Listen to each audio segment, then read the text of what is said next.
ഒരിടവേളയ്ക്ക് ശേഷം സ്വർണ്ണക്കടത്ത് പൊട്ടിക്കൽ സംഘങ്ങൾ വീണ്ടും സജീവമായതോടെ പ്രവാസ ജീവിതത്തിന് ശേഷം നാട്ടിലെത്തിയ യുവാക്കൾ ഭീതിയോടെയാണ് കഴിയുന്നത്. മലപ്പുറം, കോഴിക്കോട് ഉൾപ്പെടെയുള്ള ജില്ലകളിൽ നിന്ന് വീണ്ടും തട്ടിക്കൊണ്ടുപോകലിന്റെയും ഭീഷണിയുടെയും വാർത്തകളും വരുന്നുണ്ട്. കഴിഞ്ഞ ദിവസം മലപ്പുറം കോട്ടക്കലിൽ നിന്ന് യുവാവിനെ തട്ടിക്കൊണ്ടുപോയി ക്രൂരമായി മർദ്ദിച്ചത് സ്വർണ്ണക്കടത്ത് സംഘമെന്ന വിവരം. കരിപ്പൂർ വഴിയുള്ള സ്വർണ്ണക്കടത്ത് വിവരം ചോർത്ത് നൽകിയെന്ന് ആരോപിച്ചായിരുന്നു തട്ടിക്കൊണ്ടുപോകൽ. 1 കോടി രൂപ മോചനദ്രവ്യം ആവശ്യപ്പെട്ട് ക്രൂരമായി മർദ്ദിച്ച് വഴിയിൽ ഉപേക്ഷിച്ചതായും കോട്ടക്കൽ സ്വദേശി ഷഹദിന്റെ പരാതിയിൽ പറയുന്നു.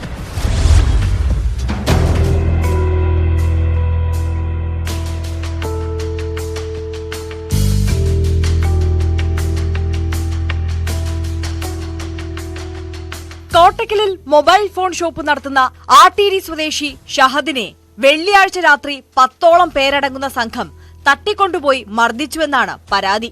രണ്ടത്താണിയിലെ ആളൊഴിഞ്ഞ വീട്ടിൽ യുവാവിനെ ക്രൂരമായ മർദ്ദനത്തിന് വിധേയമാക്കി ദേശീയപാതയിൽ ഉപേക്ഷിക്കുകയായിരുന്നു. പ്രവാസിയായിരുന്ന ഷഹദ് മാസങ്ങൾക്ക് മുൻപാണ് നാട്ടിലെത്തിയത്. ഇതിനിടെ കരിപ്പൂർ വിമാനത്താവളത്തിൽ സ്വർണ്ണക്കടത്തുമായി ബന്ധപ്പെട്ട് മറ്റൊരു സംഘം പിടിയിലായിരുന്നു. ഈ സംഭവത്തിൽ ഉദ്യോഗസ്ഥർക്ക് ഷഹദാണ് വിവരം ചോർത്തിയത് എന്ന് പറഞ്ഞാണ് തട്ടിക്കൊണ്ടുപോയി മർദ്ദിച്ചതെന്ന് പോലീസ് പറയുന്നു. കോട്ടൂരിൽ ഉള്ള പ്രതികളുടെ വീട്ടിൽ നിന്ന് കയറി നിയമാനുസൃതമായിട്ട് ഞങ്ങളുടെ സെർച്ചും കാര്യങ്ങളൊക്കെ ആയിട്ട് മുന്നോട്ട് പോകുന്ന സമയത്ത് പ്രതികളുടെ അനിയൻ ഒരു നബീൽ എൻ്റെ കൂടെ നടന്ന പോലീസ് സ്റ്റേഷനെ പിടിച്ചു തള്ളുകയും ഉപദ്രവിക്കുകയും ചെയ്തു.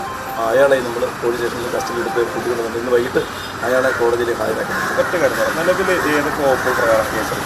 ഇത് തട്ടിക്കൊണ്ടുപോകലിനും മോചനദ്രവ്യം ആവശ്യപ്പെട്ടുകൊണ്ട് തട്ടിക്കൊണ്ടുപോകലിനും ഉപദ്രവിച്ചതിനെയാണ് കേസെടുത്തിട്ടുണ്ട്. പരാതിയുടെ അടിസ്ഥാനത്തിൽ പോലീസ് അന്വേഷണം ആരംഭിച്ചു. കോട്ടൂർ സ്വദേശികളെ കേന്ദ്രീകരിച്ചാണ് അന്വേഷണം നടക്കുന്നത്. അതേസമയം ഷഹദ് കോട്ടക്കലിലെ സ്വകാര്യ ആശുപത്രിയിൽ തീവ്രപരിചരണ വിഭാഗത്തിൽ ചികിത്സയിലാണ്.